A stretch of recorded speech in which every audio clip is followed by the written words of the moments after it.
already know this is going to be a controversial review, but you know what? I'm not here to lie.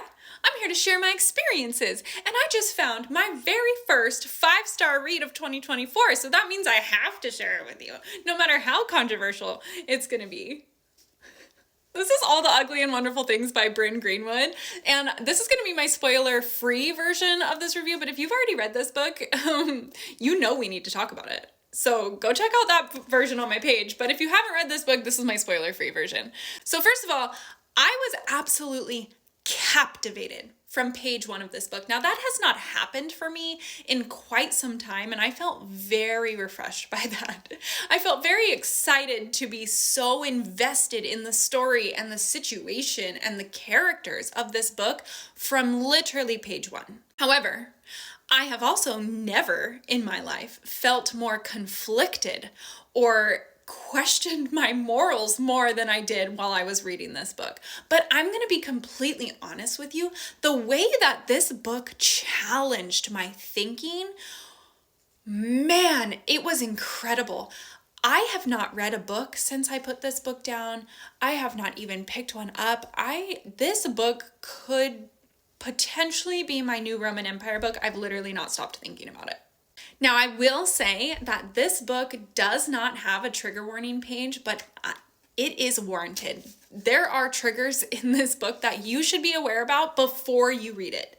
So Google the trigger warnings, make sure that this is a book that you're going to be able to stomach, but if that's all you need to decide whether you want to or don't want to read this book, you're more than welcome to leave now and go into the book blind. However, I am going to talk a little bit about what this book is about. So this book takes a really tough situation for a child and explains it from the time that she's 5 years old till she's a grown adult. So the entire book is based off of a timeline focused around one main character, but you have point of views from every single person involved. And I'm saying every single person. I'm talking cousins, aunts, uncles, a night nurse that you literally meet one time for like a 3-page chapter and you never meet her again. Every single point of view that you can get so you can see how this situation looks from the inside, how it looks from the outside.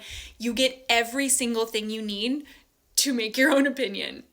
I will say that this book definitely needs an open mind to go into it. It's very controversial, and it does have a lot of triggering things inside of it. A lot of the people that I've told I was reading this book were like, oh my God, that's disgusting. I DNF'd it. And I get it. I genuinely get it. But at the same time, that's what the book is for. The book is there to challenge you and to challenge your thinking and to see how these lines can be blurred little by little. I can't even form the words to say it. However, if you look up the triggers to this book and you think that you can read it, I say absolutely go for it. It was an immediate 5-star read for me.